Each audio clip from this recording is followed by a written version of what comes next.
আসসালামু আলাইকুম প্রিয় শিক্ষার্থীবৃন্দ, অনলাইন ক্লাসে তোমাদের সকলকে স্বাগত জানাচ্ছি। আজকে আমি তোমাদের গাণিতিক প্রত্যাশার একটা ইয়ার কোশ্চেনের সলিউশন দেখাবো। 2017 সালের কসেট।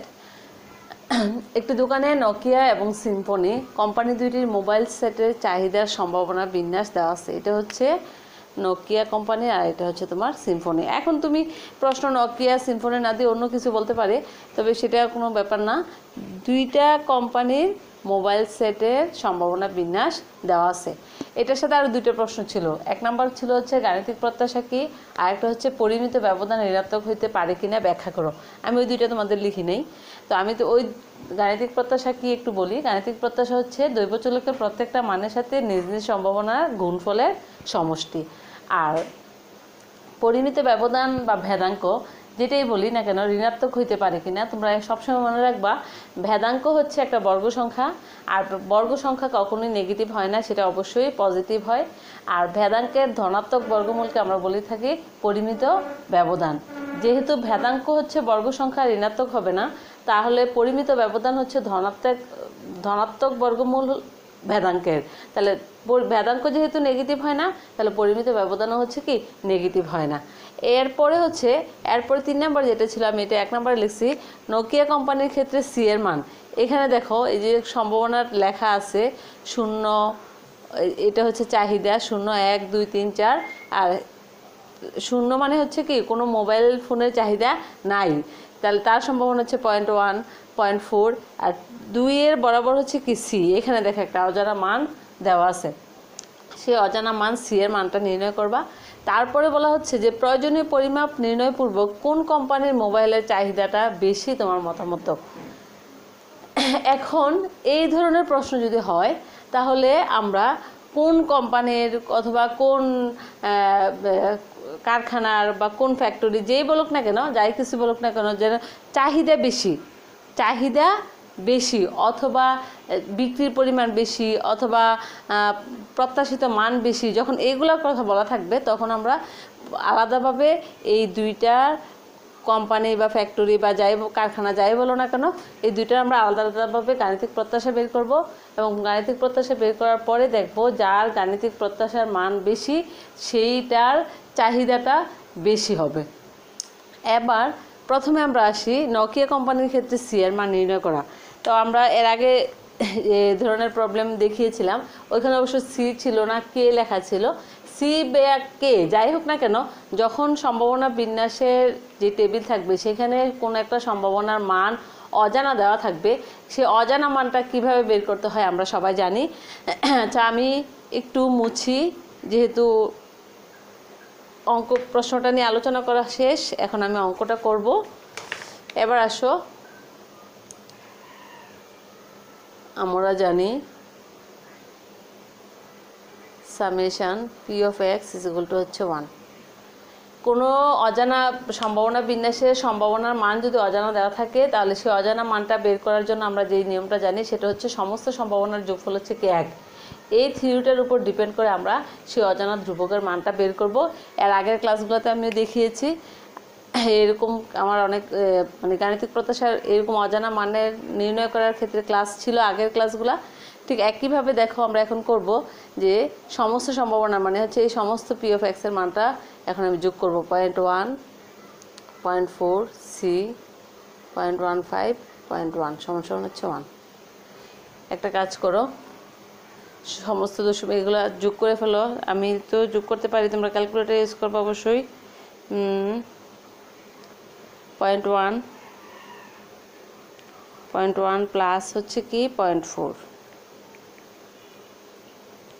প্লাস হচ্ছে 0.15 প্লাস 0.1 আবার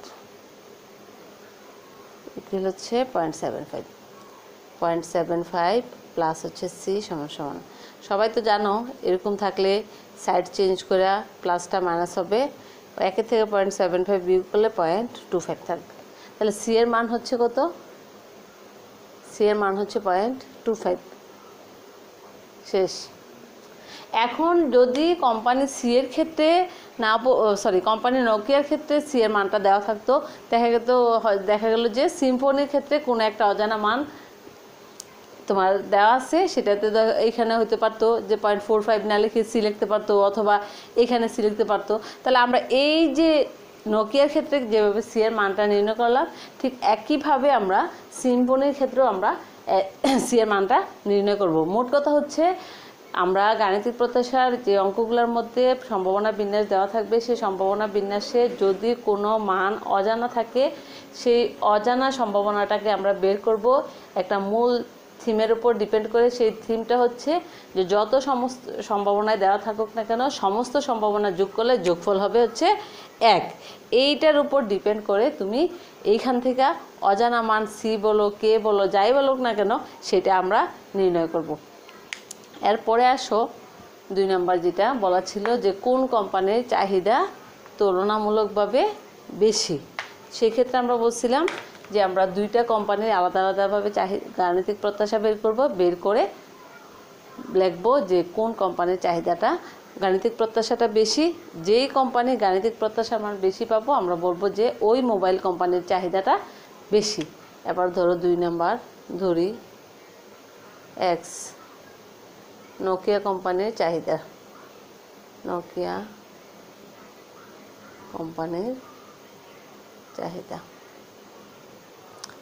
আর যেহেতু তোমরা এক্স তো 2টা করলে হবে, যেহেতু 2টা কোম্পানি আলাদা আলাদা পাবে, সেজন্য আমি একটাকে ধরবো হচ্ছে এক্স, আরেকটাকে ধরবো হচ্ছে ওয়াই। তাহলে হচ্ছে ওয়াই হচ্ছে সিম্ফনি কোম্পানির চাহিদা। তাহলে এখন আমি করতেছি যেটা, সেটা হচ্ছে নোকিয়ার ক্ষেত্রে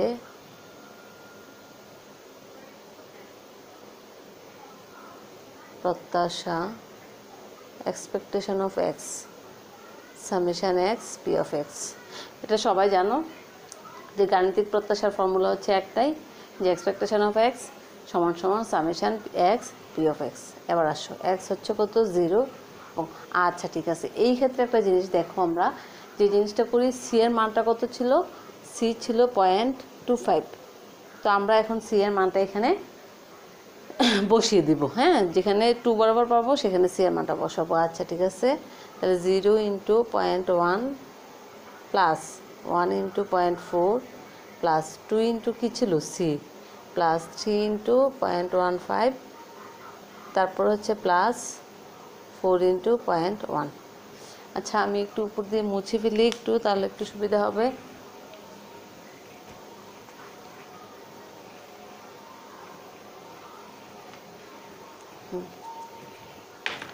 এবার আসো যাচ্ছে উপরে,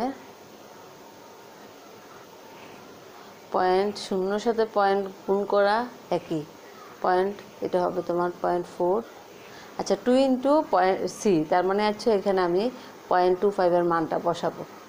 3 এটা হচ্ছে 3 × 15 = 45, 0.45 হবে।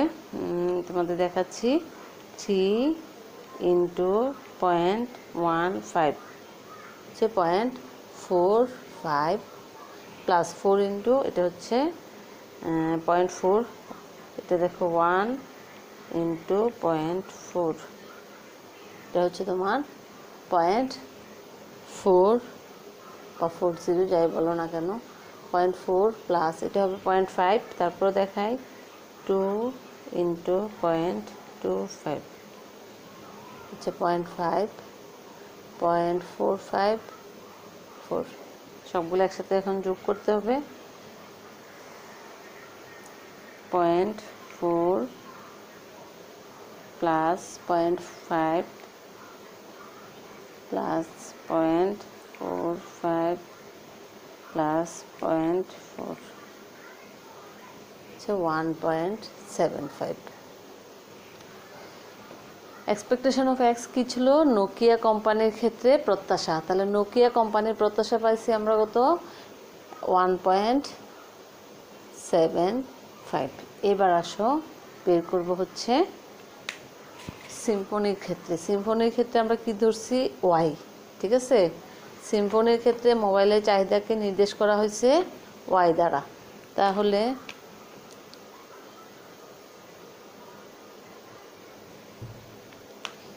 সিম্ফনির ক্ষেত্রে আমরা প্রত্যাশা বের করি,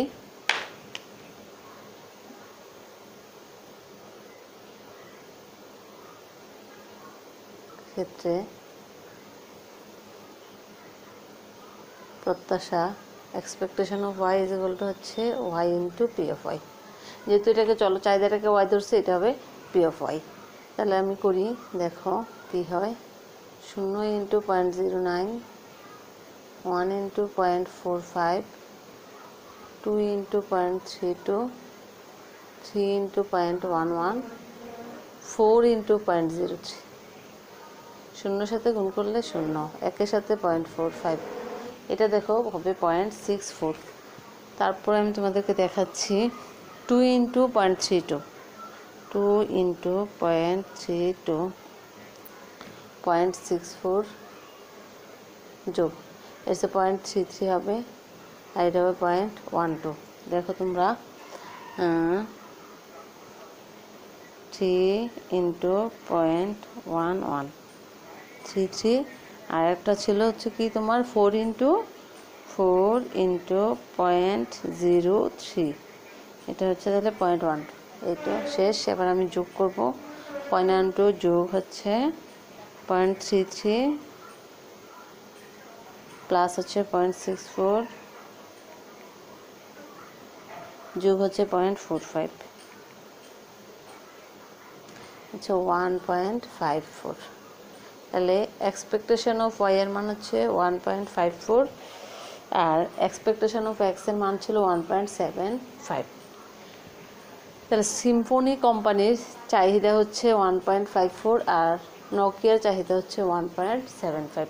তাহলে দেখতে পাচ্ছি যে নোকিয়া কোম্পানির প্রত্যাশিত চাহিদার পরিমাণটা সিম্ফনি কোম্পানির প্রত্যাশিত চাহিদার পরিমাণ থেকে বেশি।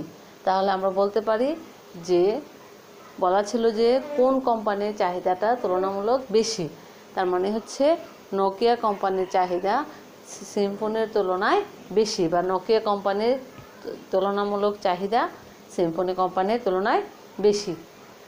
প্রিয় শিক্ষার্থীবৃন্দ, এই ধরনের অঙ্ক আরও আছে, তোমরা বইয়ের মধ্যে দেখবা। ঠিক একই টাইপের করে করা চেষ্টা করবা নিজেরা করার জন্য। যদি না বোঝো তাহলে অবশ্যই আমাকে কমেন্ট করে সেটা জানাবা। ধন্যবাদ সবাইকে। আসসালামু আলাইকুম।